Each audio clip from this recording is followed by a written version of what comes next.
Nabi salamun alaik, ya Rasul salamun alaik, ya Nabi salamun alaik, ya Rasul salamun alaik, ya Habibi salamun alaik, ya Nabi salamun alaik, ya Rasul salamun alaik, ya Nabi salamun alaik, ya Rasul salamun alaik, ya Habibi salamun alaik. Telah terbit bulan purnama cahaya.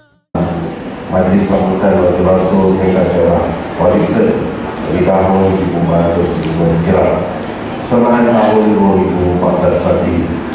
Walaupun pengajuran majlis ini lewat dari hari sepatutnya, namun majlis ini dapat dianjurkan sebagai medium untuk meningkatkan kefahaman agama seluruh umat Islam di daerah ini.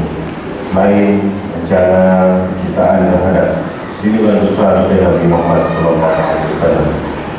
Hadirin hadirat yang dirahmati Allah sekalian, kelahiran utusan baginda Nabi Muhammad SAW merupakan satu nikmat dan rahmat kepada semua alam. Hal ini telah dinyatakan oleh Allah SWT dalam Al-Quran Surah Al-Anbiya ayat 107 yang bermaksud tidak akan diutuskan engkau Muhammad melainkan sebagai rahmat kepada seluruh alam.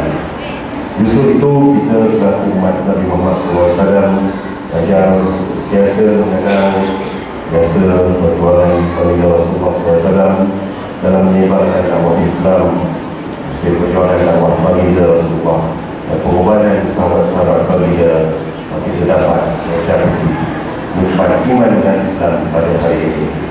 Justru apa yang saya harapkan ialah agar pengajuran sambutan Nabi Rasul pada kali ini akan mengetuk rasa sedaran kita agar sentiasa berusaha memperbaiki akhlak dan meneguhkan diri sebagai seorang Muslim bagi menempuh arus kehidupan di dunia yang sebentar ini.